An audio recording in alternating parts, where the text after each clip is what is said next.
اعوذ باللہ من الشیطان الرجیم بسم اللہ الرحمن الرحیم۔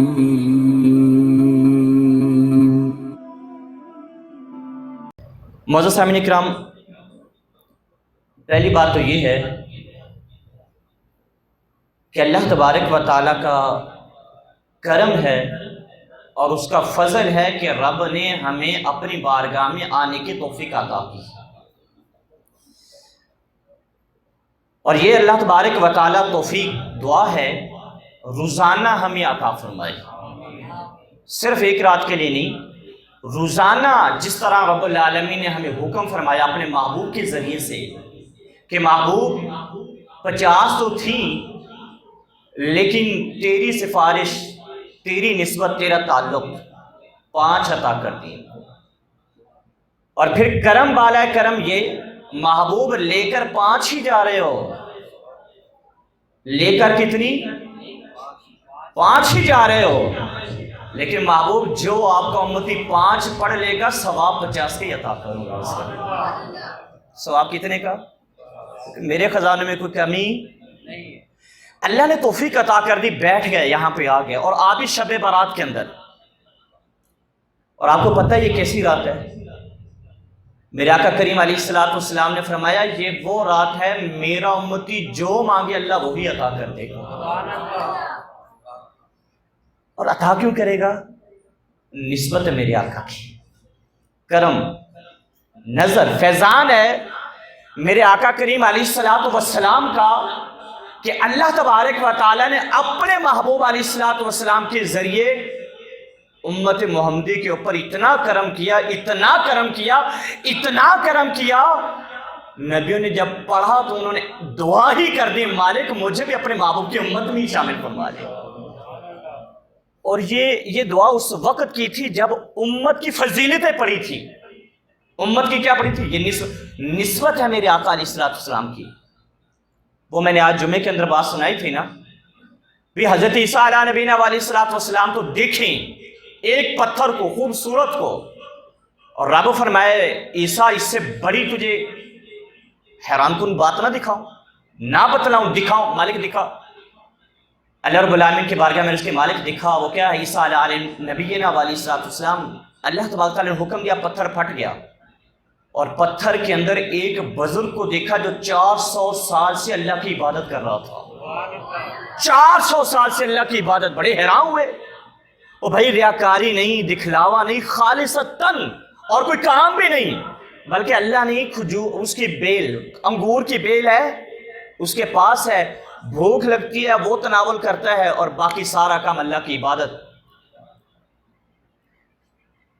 عیسیٰ علیہ السلام نے دیکھا کہ مالک کس سے بڑا تو کوئی بھی خوش وقت نہیں ہے، بڑا عبادت گزار نہیں ہے، اس سے بڑا بازی لے جانے والا کوئی نہیں ہے، خوش نصیب کوئی نہیں ہے، اور اقبال والا کوئی نہیں ہے۔ اللہ رب العالمین نے یہ سن کر کیا فرمایا؟ فرمایا عیسیٰ تیری بات ایک طرح تو ٹھیک ہے، لیکن سن، آخرت میں آخر کے اندر ایک سونا محبوب بھیجوں گا، اپنا محبوب بھیج دوں گا، اور اس کی امت بھی بھیج دوں گا۔ اور مالک نے عیسیٰ علیہ نبینا علیہ السلام کو فرمایا اے عیسیٰ میرے محبوب کا وہ امتی، اور انہیں ایک رات بھی عطا کر دوں گا جسے شب برات کہتے ہیں، میرے محبوب علیہ السلام کا وہ امتی اس رات کے اندر 2 رکعت نماز پڑھے گا، اس سے زیادہ ثواب عطا کر دوں گا۔ جتنا 400 سال میں عطا کیا، محض 2۔ اور یہ پھر علماء نے لکھا یہ کیوں، اس کی وجہ کیا تھی کہ اللہ تبارک و تعالیٰ 2 رکعت نماز نفل کے بدلے میں اس بندے کی 400 سالہ عبادت سے زیادہ ثواب عطا کر دے گا۔ تو علماء نے جواب دیا اس کا ایک ہی مطلب ہے، اور اس کی ایک ہی وجہ ہے نسبت محمدی، آقا کریم علیہ السلام کا امتی ہونا۔ اتنی، اور آپ کو بتاؤں یہ وہ رات ہے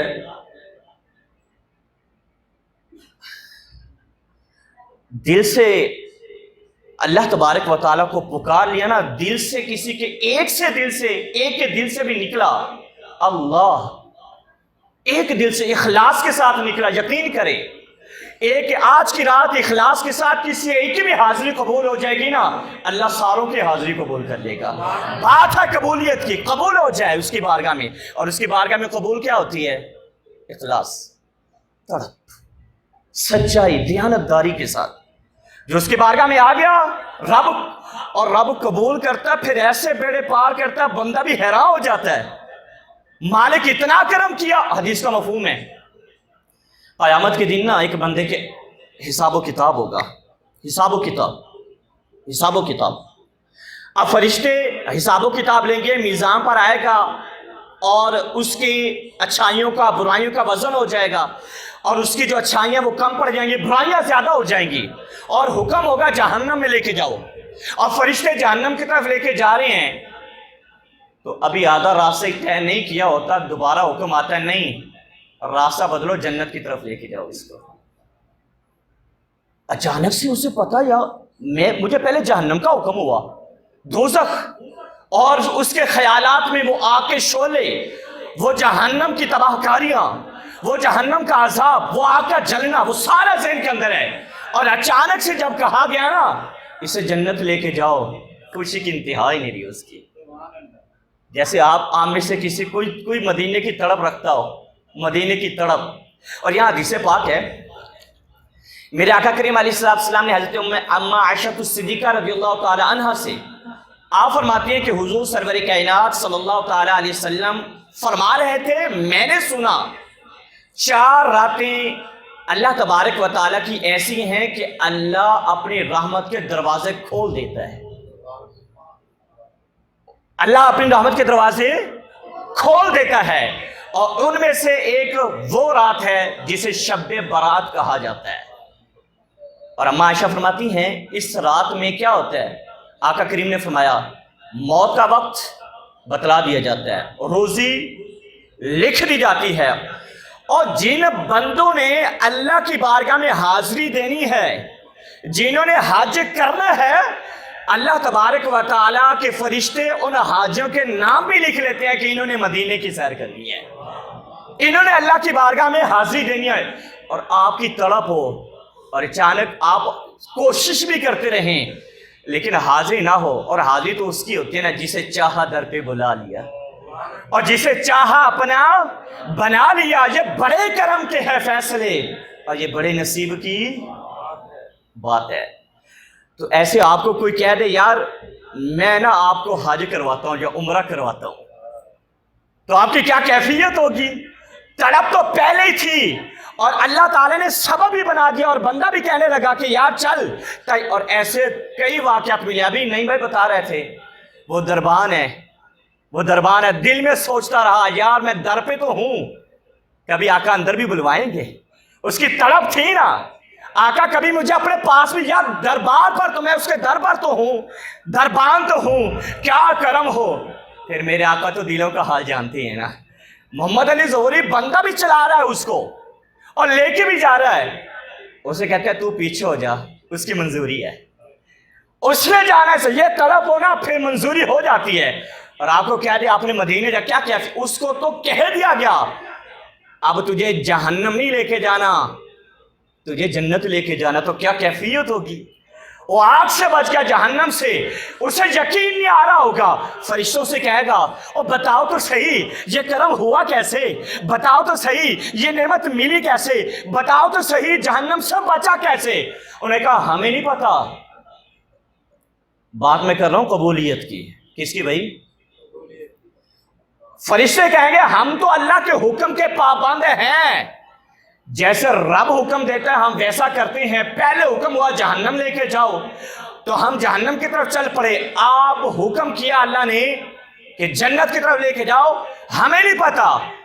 اللہ کی بارگاہ میں عرض کر، مالک ہی بتائے گا کیا ہوا، وہ اللہ کی بارگاہ میں عرض کرے گا مالک تو بتا، مالک تیرا کرم کیسے ہوا، مالک تیرا فضل کیسے ہوا، مالک جنت کیسے عطا کی؟ تو مالک نے جواب دیا اے میرے بندے تیری نیکیاں اتنی نہیں تھی کہ تجھے جنت عطا کر دے، بس یہ ہوا کہ ایک رات تو سویا ہوا تھا اور سوتے میں تو نے کروٹ بدلی، تیرے منہ سے نکلا اللہ، اور تیرے منہ سے کیا نکلا؟ اللہ نکلا، تیرے منہ سے سوتے میں اللہ نکلا، ہم نے قبول کر لیا، تجھے جنت عطا کر دی اس کے بدلے، ہم نے قبول کر لیا، تجھے کیا کر دی جی؟ جنت۔ تڑپ تھوڑی سی، اور کسی کی آنکھ سے اگر تھوڑا سا آنسو کا قطرہ گر جائے تو یقین جانے ساروں کے بیڑا پار ہے انشاءاللہ۔ ساروں، ایک حاجی حج کرتا ہے، سنیں یہ میں اکثر بات بتاتا ہوں، میٹھی بڑی ہے، پیاری بڑی ہے، مجھے بتاؤ اس در کے علاوہ کوئی در ہے بھائی؟ اور اس کے علاوہ کہیں جا سکتے ہیں؟ اب اگر اپنے دکھڑے سنانی ہے تو ادھر آنا پڑے گا، اگر کچھ لینا ہے تو ادھر آنا، اور بھائی اس در کے علاوہ کوئی در ہے ہی نہیں۔ ہمارا یقین ہے مالک تو عطا کرتا ہے، لیکن دیر ہو جائے ہم نے تیرا در نہیں چھوڑنا ہے۔ اور جیسے حاجی حج کرنے، کتنا حج کرنے، 69 حج کر لیے، اب 70واں کرنے جا رہا ہے۔ اس دفعہ کیا ہوا بھائی؟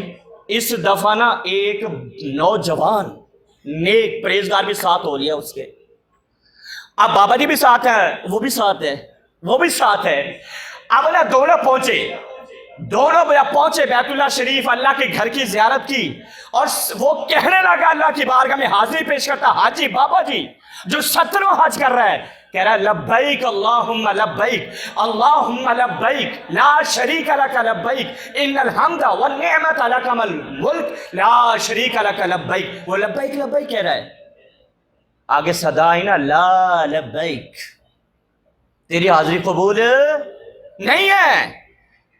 اسے یہ آواز آئی، اور اس آواز کو صرف بابا جی نے نہ سنا، ساتھ میں نوجوان بھی سن لیا، اور رو کے کہنا بابا جی آپ نے سنا کیا بیٹا؟ آپ نے لبیک کہا تو آواز آئی ہے لا لبیک۔ ان کا رونے لگ پڑے، بزرگ رونے لگ پڑے، بیٹا میں تو 70 سال ہو گیا یہی آواز سن رہا ہوں، لا لبیک، میری حاضری قبول۔ نوجوان حیران ہو گیا، حیران کہ بابا جی 70واں سال 70ویں بار حج کرنے کے لیے آ گئے، اور لا لبیک کی صدائیں گونج رہی ہیں اور آپ کو سنائی دے رہی ہیں، اس کے باوجود بھی یہاں آ رہے ہو، اس کے باوجود بھی آپ نے حج کرنا چھوڑا نہیں، اللہ کا ڈر چھوڑا نہیں، کیوں؟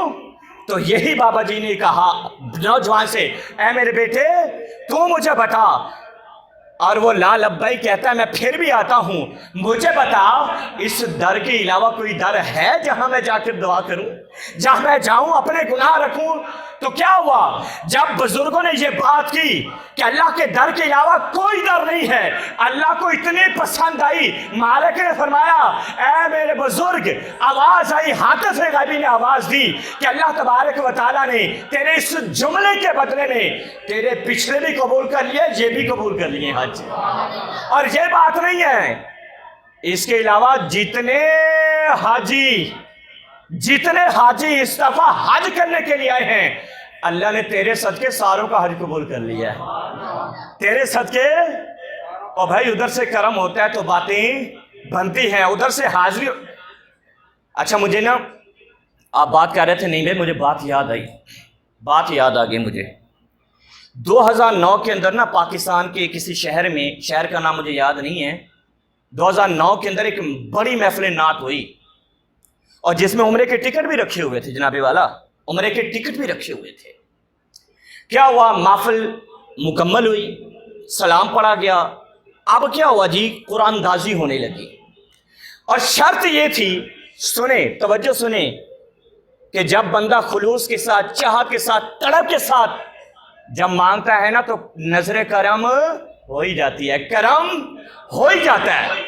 تو کیا وہ شرط یہ تھی کہ جس بندے کا بھی نام نکلے گا نا قرآن کے اندر، اس کا محفل میں ہونا لازمی ہے، اگر وہ نہیں ہوگا تو دوبارہ پرچی اٹھائی جائے گی، اس پرچی کو کینسل کر دیا جائے گا۔ کیا ہوا، قرآن اندازی ہونے لگی تو پرچی نکالی تو پرچی نکالنے کے بعد پڑھا گیا تو نام آیا نسیم بی بی کا۔ کس کا؟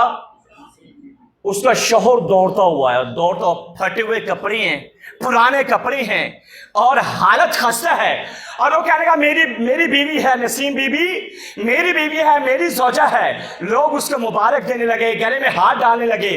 ابھی ہاتھ ڈال ہی رہے تھے تو جہاں عورتیں بیٹھی ہوئی تھی وہاں سے آواز آنے لگی کہ عورتوں میں کوئی بھی نسیم بی بی نہیں ہے کوئی بھی نسیم بی بی. اس نے کہا میری بیوی نا گھر پہ ہے, مجھے 5 منٹ دو, میں ابھی سائیکل پہ جاتا ہوں, اپنی بیوی کو لے کر آتا ہوں. وہ ایک ایک کے پاؤں پکڑ رہا تھا, کوئی بات ماننے کو تیار نہیں تھا. اس کے پاس بھی گیا گویا کہ اس کے بھی پاؤں پکڑے, انہوں نے کہا ہمیں آقا نے بلایا ہے تو رکاوٹ نہ بنو, ہمیں حضور نے بلایا ہے تو رکاوٹ نہ بنو, میں ابھی جا کے اپنی بیوی کو لے کر آتا ہوں. کسی نے بات نہ سنی اس کی. سنیں قسم سے وہ سر جھکا کر نہ رونے لگا, اور دل میں پتہ نہیں آقا سے کیا بات کی اس نے, محبوب سے کیا بات کی, کیا دکھ درد سنایا. جب کسی نے نہیں مانی نا, اس نے اپنے آقا سے بات کی, رسول اللہ سے بات کی. تو قربان جائیں سارے محفل والے موجود تھے کہ دوبارہ جب پرچی اٹھانے لگے نا, اور پرچی اٹھائی تو نام پڑا, اسی بندے کا نام آ گیا, نصیر احمد کا نام آ گیا. جس کے پہلے بیوی کا نام آیا تھا, اب اس کا نام آ گیا. اور پوچھا یار تیری کیا نیکی ہے, اسی کا نام نکل آیا. اور پوچھا تیری کیا نیکی ہے یار, کون سا عمل کیا تو نے, کہ کیا تو نے رسول اللہ سے بات کی. کہنے لگا جب تم نے نہیں سنی تو مجھے تو یقین تھا وہ تو سنتے ہیں نا, اور جب سارے ٹھکرا دے تو وہ تو گلے سے لگاتے ہیں نا. اور تم سمجھتے ہو پیسے کی بات نہیں ہے, بلاوے کی بات ہے, آقا کی بات ہے. جب آقا بلائے اور کوئی بھی رکاوٹ ہو تو کیا ہو جاتی, گر جاتی ہے. انہوں نے کہا بتا تو صحیح تیرا عمل کون سا ہے. انہوں نے کہا اور تو عمل کوئی نہیں ہے. ایک دن میری بیوی بیٹھی ہوئی تھی, رو رہی تھی. میں نے پوچھا کیوں روتی ہے. کہنے لگے ہماری کمائی تو تیری کمائی تو اتنی ہے نہیں, تازی کماتے ہیں تازی کھاتے ہیں, تازی کماتے ہیں تازی, اور میں نے مدینے جانا ہے, میں نے رسول اللہ کے پاس جانا ہے, مجھے میرا بندوبست کر دے. کہہ رہا میری بیوی کے ساتھ میں بھی رونے لگا. میرے 2 بیٹے ہیں, 2 بیٹے, میرے دونوں بیٹے قریب آئے, ایک نے ماں کے آنسو صاف کیے, دوسرے نے میرے آنسو صاف کیے, اور کہنے لگے ابا اگر وہاں جانا ہے تو پھر ہمیں قربانی دینی پڑے گی. بیٹا کہنے لگا ابا آج سے نا ہم ایک وقت کھانا کھائیں گے, دوسرے وقت کھانا. کہہ رہا تب سے لے کر آج تک ہم ایک وقت کھانا کھا رہے ہیں, بس ایک وقت, کہ حضور کی بارگاہ میں پہنچ جائیں. کہہ لیں اتنا عرصہ ہو گیا ہمارے نا ایک کے پیسے جمع ہوئے, ایک بندہ جا سکتا ہے, میری بیوی جا سکتی ہے, اور آج رسول اللہ نے کرم کیا محفل کے اندر کہ ہم 2 جا سکیں, تم رکاوٹ بن گئے. اور میں نے آقا سے عرض کی تو آقا نے پھر میری حاضری قبول کر لی. جتنے حاضری وہاں بیٹھے ہوئے تھے نا, انہوں نے کہا تم کتنے لوگ ہو. ہم 4 ہیں. کسی نے 1000 دیا, کسی نے 500 دیا, کسی نے 5000 دیا, کسی نے 10,000 دیا. آقا کا کرم دیکھیں تو وہ کہنے لگے کہ ساروں نے ان کا بندوبست کیا, گھر کو تالا لگایا, حضور کی بارگاہ میں پہنچ گئے, اور جسے چاہا در پہ بلا لیا, اور جسے چاہا اپنا بنا لیا. یہ بڑے کرم کے ہیں فیصلے, یہ بڑے نصیب, یہ طلب سے ہوتا ہے. مجھے امیر اہل سنت کی بات یاد آ گئی, بڑی کمال کی بات ہے, میں وہ بھی سناتا ہوں. امیر اہل سنت بڑی سونی بات, بڑی پیاری بات, بڑی خوبصورت بات, دل کو ٹھا کر کے لگی. یہ سندھ کے ایک ڈاکٹر تھے, سندھ کے ڈاکٹر, وہ بڑے حضرت علامہ مولانا تسلیم صابری صاحب ہیں, یہ بھی بڑے مبلغ ہیں, بڑے خوبصورت انداز میں, بڑے دھیمے اور پیارے انداز میں بیان کرتے ہیں. ایک ڈاکٹر نا سندھ سے نا مجھے ملنے کے لیے آیا, اور امیر اہل سنت کی بات سنانے لگا. کہنے لگا ہمارے علاقے میں نا امیر اہل سنت تشریف لائے, دامت برکاتہم العالیہ, آپ تشریف لائے. سارے لوگ مل رہے تھے باری باری آ کے, تو میری باری, ڈاکٹر کہنے لگا میری باری بھی آ گئی. جب میں امیر اہل سنت سے ملنے کے لیے گیا نا تو میرا تعارف کرایا گیا, یہ ڈاکٹر صاحب ہیں. امیر اہل سنت نے پوچھا بھائی کس چیز کا ڈاکٹر ہے, اسپیشلسٹ کس چیز میں, ماہر کس چیز کے اندر ہے. وہ کہنے لگے میں نا آنکھوں کا ماہر ہوں, آنکھوں کا علاج کرتا ہوں, اور ہمارے پاس لینز بھی ہوتے ہیں, ہمارے پاس بڑے اعلیٰ قسم کے لینز. امیر اہل سنت فرمانے لگے یار کوئی لینز ہمیں بھی دے, ہمیں بھی ایک لینز دے دو. وہ کہہ رہے حضور آپ فرمائیں, میں آپ کو خود آ کے پیش کروں گا. بولے چائنا کو دوں, بیلجیم کا دوں, اٹلی کا دوں, UK کا دوں, USA کا دوں. ڈاکٹر کہنے لگا میں نے کہا ہمارے پاس اعلیٰ سے اعلیٰ ہوتی ہیں. جو امیر اہل سنت نے بات بھی کی, ڈاکٹر کہتا ہے میں بھی قدموں میں گر گیا. امیر اہل سنت کہنے لگے یار کوئی ایسا لینز دے میں لگاؤں تو مجھے مدینہ نظر ہے. یار کوئی ایسا لینس، یہ تڑپ، کوئی ایسا لینس دے میں لگاؤں تو مجھے کیوں طیبہ سے منگوائی جاتی ہے۔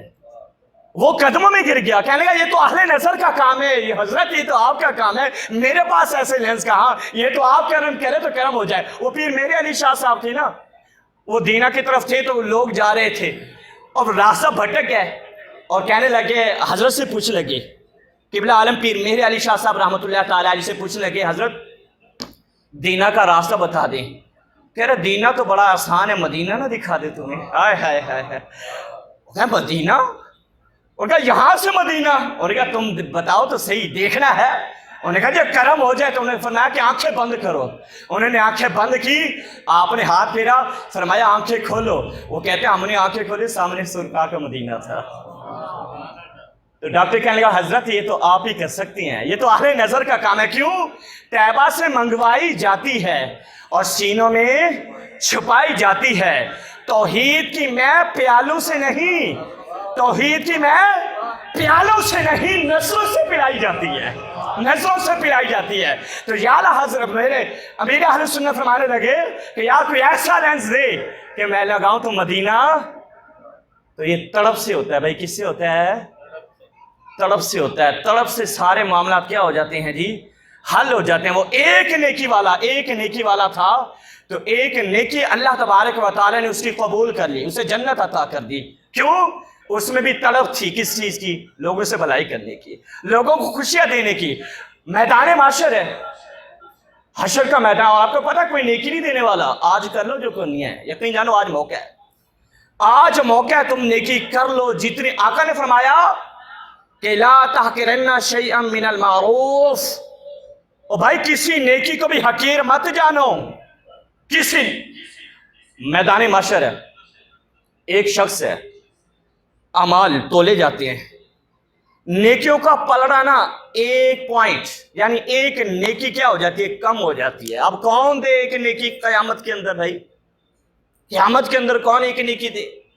بھاگتا ہے، دوڑتا ہے عزیزوں کے پاس، اپنے دوستوں کے پاس، اپنے رشتہ داروں کے پاس، بہن بھائیوں کے پاس، ناکام ہو جاتا ہے، کوئی بھی نیکی اس کو دیتا نہیں ہے۔ میدان محشر ہے، کوئی عام بات تو نہیں ہے نا جی۔ اللہ کی بارگاہ میں حاضری ہے، حساب و کتاب دینا کسی کی پاور ہے؟ کوئی دے سکتا ہے حساب و کتاب؟ حضرت میرے فاروق رضی اللہ تعالیٰ عنہ کی بات بھی یاد آ کی، جرانہ حضرت عباس رضی اللہ تعالیٰ عنہ سے دونوں نے وعدہ کیا ایک دوسرے سے، جو پہلے جائے گا نا قبر کے حالات آ کے بتائے گا جی، پہلے جو بھی جائے گا قبر۔ اب یہ کون ہے؟ فاروق اعظم امیر المومنین حضرت میرے فاروق رضی اللہ تعالیٰ عنہ کا وصال پہلے ہو جاتا ہے، سال گزر جاتا ہے، آتے ہی نہیں ہیں، سال کے بعد آتے ہیں۔ حضرت عباس رضی اللہ تعالیٰ عنہ خام میں شکوہ کرتے ہیں، عمر تو نے تو کہا تھا فوراً آ کے بتانا ہے، اور بھائی قبر کے اندر جو بھی کچھ ہونا ہے فوراً آ کے، تو نے تو کہا تھا فوراً آ کے بتانا ہے، تجھے آج سال کے بعد یاد آیا؟ امیر المومنین سید عمر فاروق رضی اللہ تعالیٰ عنہ نے کیا فرمایا؟ فرمایا عباس تیرا وعدہ یاد تھا مجھے، اور مجھے علم تھا، لیکن تجھے کیا بتاؤں، بڑا کڑا حساب ہوا ہے، بڑا کڑا حساب ہوا ہے، اور آج حساب و کتاب سے فارغ ہوا ہوں تو سیدھا تیرے پاس آ گیا ہوں میں۔ یہ کوئی عام مسیح نہیں ہے، فاروق اعظم ہے، یہ مرید نہیں ہے، مراد مصطفیٰ ہیں، یہ مراد مصطفیٰ ہیں۔ حضرت عباس رضی اللہ تعالیٰ عنہ کہتے ہیں امیر المومنین عمر فاروق بتاؤ پھر خلاصی کیسے ہوئی، نجات کیسے ملی، اللہ نے بخشش کیسے کر دی؟ فرمایا میں حساب کتاب دیتا رہا، سال گزر گیا، آخر کار رب نے فرمایا چلو یار میری رحمت سے اس کو چھوڑ دو، میری رحمت سے ہی اس کو چھوڑ دو۔ کسی کے مجال ہے وہاں جا کر حساب و کتاب دینا؟ مالک ہم نہیں دے سکتے۔ اٹل کرے تھے تھر تھر کمبن، اونچیاں شانہ والے فضل کرے تھے بخشے جاسن میجے کالے۔ تو بھائی اس کے فضل پہ ہے، کون دیکھنے کی بھاگ رہا ہے، دوڑ رہا ہے، نیکی تلاش کر رہا ہے، کوئی نیکی نہیں دے رہا، رشتہ داروں سے ناکام، بہن بھائیوں سے ناکام، دوستوں سے عزیزوں سے ناکام ہو کے ایک کونے میں کھڑا ہوتا ہے تو ایک بندہ ملتا ہے جس کی ایک ہی نیکی ہوتی ہے، اس کے پاس نیکی ایک ہوتی ہے، بندہ وہ ملتا ہے جس کے پاس نیکی ایک ہوتی ہے۔ وہ کہہ رہا ہے یار تو کیوں پریشان ہے؟ کہہ رہا ہے یار ایک نیکی کم ہوگی۔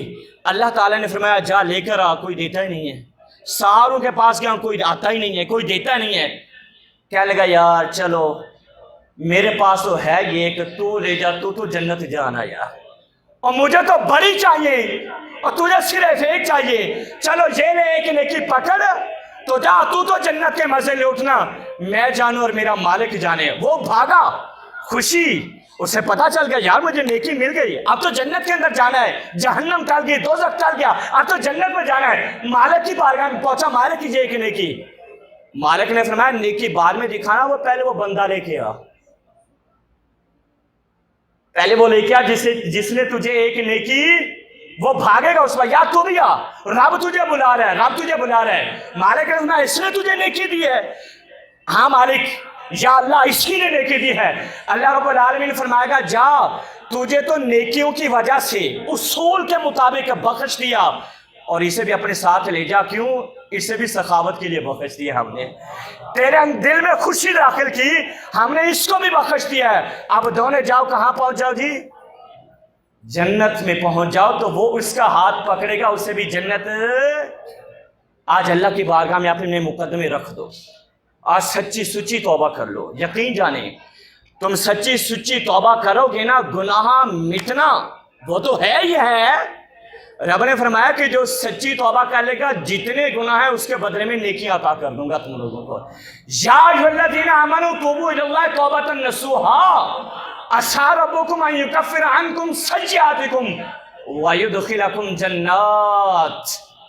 فرمایا کہ جو سچی توبہ کرے گا نا, سچی پکی توبہ کرے گا, رب فرماتا ہے ہم اتنے کریم ہیں.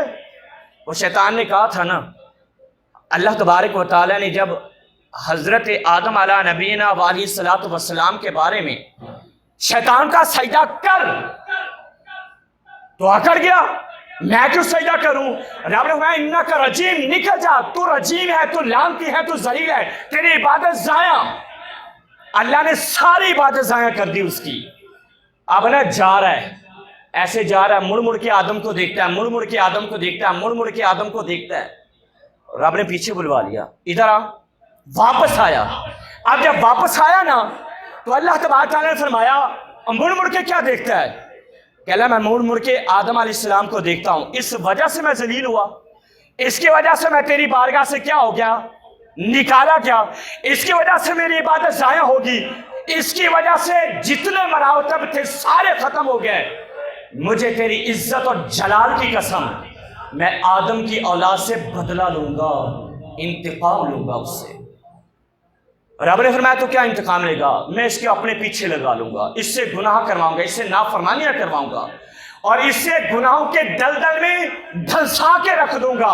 اللہ تبارک و تعالیٰ نے فرمایا پھر فرمایا تو ان کا قیامت والے دن حساب کرے گا, ان کی برائیاں زیادہ ہو جائیں گی اور اچھائیاں کم ہو جائیں گی, تو ان کو جہنم میں پھینکے گا, میرا انتقام پورا ہو جائے گا. تو رب نے کیا فرمایا سنیں, اللہ تبارک تعالیٰ نے فرمایا کہ یہ تیرے پیچھے لگ جائیں گے, یہ تیرے پیچھے پڑ جائیں گے, میری نافرمانی کر لیں گے, لیکن مجھے اپنی عزت اور جلال کی قسم ساری زندگی تیرے پیچھے لگ جائیں, لیکن آخر وقت کے اندر مسجد میں آ کر اپنی آنکھ سے ایک آنسو بہا کر توبہ کر لے. رب فرماتا ہے میں پچھلے سارے گناہ معاف کر دوں گا ان کے, پچھلے سارے گناہ کیا کر دوں گا, شرط کیا کہ میری بارگاہ میں جب وہ آ جائے گا. اور یاد رکھیں اللہ بندے کو نوازے, جب سارے معاملات اللہ کی بارگاہ میں سپورٹ کر دیں تو اللہ تبارک تعالیٰ تیرا حامی و ناصر ہو, اللہ رب العالمین تیری مدد کرے گا. حضرت عمر فاروق رضی اللہ تعالیٰ عنہ کا زمانہ ہے, آپ نے نا دو شخص باپ بیٹا دونوں کو دیکھا. بھائی باپ بیٹے میں مشابہت ہوتی ہے, مشابہت ہوتی ہے, لیکن سیدنا عمر فاروق رضی اللہ تعالیٰ عنہ نے جن باپ بیٹوں کو دیکھا ان میں کمال مشابہت تھی, کمال مشابہت. بھائی کاپی, ایک تھوڑا سا بھی ان میں فرق, بالکل ایک جیسے تھے, جیسا باپ ویسا بیٹا, جیسا باپ. میرے فاروق کہنے گے یار تم تو کمال ہی ہو, وہ کوئی ذرا سا تھوڑا سا بھی بال کا بھی فرق نہیں ہے, بالکل نین و نقش, رنگ, وضاقتہ, ہر چیز ایک جیسی ہے. عمر فاروق رضی اللہ تعالیٰ عنہ سے اس کا باپ کہنے لگا امیر المؤمنین آپ میرے اس بیٹے کی کہانی سنیں گے نا تو آپ بھی حیران ہو جائیں گے. آپ فرمانے لگے سناؤ کیا حیرانگی کی بات ہے. کیا؟ کہنے لگا امیر المومنین میں تاجر ہوں اور میں اپنا سامان تجارت غیر ملک کے اندر بیرون ملک لے کر جاتا، وہاں پر سیل کرتا، پھر واپس آتا اور مجھے کئی مہینے لگ جاتے۔ ایک دفعہ میں اپنا سامان تجارت لے جا کر کسی دوسرے ملک میں جانا تھا لے کر، اور میں نے اپنا سامان پیک کیا، قافلہ تیار کیا، گھر سے نکلنے لگا، میری بیوی پیچھے آ گئی، حاملہ تھی، اور کہنے لگی آپ تو جا رہے ہیں تجارت کے لیے، میں حاملہ ہوں اور کوئی معاملہ نہ خراب ہو جائے، بچہ آنے والا ہے، بچے کو کوئی نقصان نہ ہو جائے۔ تو وہ کہنے لگا امیر المومنین میں نے اس وقت جب میری بیوی نے مجھے یہ جملے کہے کہ مجھے بچہ آنے والا ہے، میں حاملہ ہوں اور بچے کی ولادت ہونے والی ہے، تو میں کیا اکیلی کروں گی؟ تو میں نے اس وقت اپنی بیوی کو کہا، تسلی دی کہ اے میری زوجہ بھروسہ رکھ، پریشان نہ ہو، میں نے اپنے آنے والے بچے کو اللہ کے سپرد کر دیا، اللہ کے حوالے کر دیا۔ امیر المومنین میں چلا گیا، مجھے 6-7 مہینے لگ گئے، میں واپس آیا، میرے گھر کے باہر تالا لگا ہوا تھا، میں گھبرا گیا، میں پریشان ہو گیا کہ گھر کے باہر تالا کیوں ہے؟ پڑوسیوں کا دروازہ کھٹکھٹایا، جب پڑوسیوں کا دروازہ کھٹکھٹایا تو وہاں سے ایک آدمی نکلا، میں نے پوچھا یار میری بیوی کہاں ہے، میرا بچہ کہاں ہے؟ اس نے کہا تو چلا گیا تھا، تیرے بیوی کے گھر بچہ پیدا ہونے لگا تو وہ درد سے برداشت نہ کر سکی، بچہ بھی اللہ کو پیارا ہو گیا اور بیوی بھی اللہ کو۔ انہوں نے کہا بچہ پیدا نہیں ہوا ابھی، لیکن انہوں نے سمجھا کہ بچہ اللہ کو پیارا ہو گیا، بیوی بھی فوت ہوگی۔ کہلا میں نے اللہ کی مرضی جانی، انا للہ و انا الیہ راجعون پڑھا، میں قبرستان چلا گیا، قبرستان جا کے دعا کی، ظہر کی نماز پڑھنے کے بعد دعا کر کے گھر آیا نا تو مجھے ایسے لگا کوئی مجھے کھینچ رہا ہے قبرستان کی جانب، کوئی مجھے کھینچ رہا ہے قبرستان کی جانب، کوئی مجھے کھینچ رہا ہے قبرستان کی جانب، میرا دل ادھر کھینچا چلا جا رہا ہے۔ میں نے عصر پڑھی، میں نے مغرب پڑھی، میں نے عشاء پڑھی، عشاء پڑھ کے لیٹا نا تو مجھے کوئی کھینچ رہا ہے، میں نے کہا میں جاتا ہوں۔ کہنے لگا میں قبرستان گیا، اپنی بیوی کی قبر کو دور سے دیکھا تو آگ کے شعلے نکل رہے تھے قبر سے، میں پریشان، میری بیوی تو نیک تھی، میری بیوی تو نمازی تھی، میری بیوی تو متقیہ تھی، پرہیزگار تھی، پھر آگ کے شعلے کیوں؟ تو دل میرا بے چین تھا، بے قرار تھا، میں نے ارادہ کر لیا میں قبر کھول کر دیکھوں گا۔ کہہ رہا میں مٹی ہٹانا شروع کر دی، مٹی ہٹاتا رہا، نیچے پھٹے آ گئے، میں نے ان کو بھی ہٹایا نا، کہہ رہا آپ یقین نہیں کریں گے، میں نے قبر کے اندر دیکھا میری بیوی لیٹی ہوئی ہے اور میرا یہی بچہ اس کے سینے کے اوپر کھیل رہا تھا، اس کے سینے کے اوپر کھیل رہا تھا میرا بیٹا۔ میں نے بیٹے کو اٹھایا اور اٹھا کر سینے سے لگایا، یقین نہیں آ رہا تھا مجھے یقین نہ آیا تو غیب سے آواز آئی، بندے تو نے اپنی آنے والی اولاد کو اللہ کے حوالے کیا تھا نا، اللہ نے تجھے زندہ ملا دیا ہے، اور اگر تو اپنی بیوی بھی رب کے حوالے کرتا تو بیوی بھی زندہ ملا دیتے تجھے، تو نے اپنی اولاد اللہ کے حوالے کی تھی، اللہ کے سپرد کی تھی، تو قبر کے اندر بھی اللہ تبارک و تعالیٰ نے تیرے بچے کی حفاظت فرمائی۔ اگر تو بیوی کو سپرد کرتے جاتا تو ہم بیوی بھی زندہ لوٹا دیتے۔ عمر فاروق رضی اللہ تعالیٰ عنہ سے فرمانے کہنے لگے کہ امیر المومنین یہ میرا وہی بیٹا ہے، یہ میرا وہی بیٹا ہے جو قبر کے اندر جس کی پیدائش ہوئی ہے، جو قبر کے اندر زندہ رہا۔ مشابہت اس لیے ہے کہ اللہ تبارک و تعالیٰ دکھانا چاہتا ہے اے بندے جب تو رب پہ بھروسہ کرتا ہے نا تو رب اس طریقے سے مدد کرتا ہے بندوں کی، اللہ اس طریقے سے مدد کرتا ہے، اور اللہ تبارک تعالیٰ بندے کو بے یار و مددگار چھوڑتا نہیں ہے۔ یہ رحمتوں والی رات ہے، برکتوں والی رات ہے، اللہ سے توبہ استغفار کرنے کی رات ہے اور نئی زندگی شروع کرنے کی رات ہے۔ یہ آج سے سارے دفتر تبدیل ہو جائیں گے، ہر چیز رجسٹر تبدیل ہو جائے گا، ایک بند ہو جائے گا دوسرا کیا ہو جائے گا شروع۔ میرے آقا روزہ رکھا کرتے تھے، پوچھا یا رسول اللہ روزہ کیوں رکھتے ہیں؟ آقا نے فرمایا کیوں؟ اس لیے کہ اس رات فیصلہ ہو جاتا ہے کس نے جانا ہے کس نے آنا ہے۔ آقا فرماتے ہیں میں یہ چاہتا ہوں کہ جب میرا فیصلہ ہو تو میں روزے سے ہوں، میں کس سے ہوں بھائی؟ روزے سے ہوں۔ یہ آقا کریم علیہ الصلوۃ والسلام نے ارشاد فرمایا تو یہ بڑی بابرکت رات ہے، بڑی رحمتوں والی رات ہے، خوب خوب عبادت کیجئے۔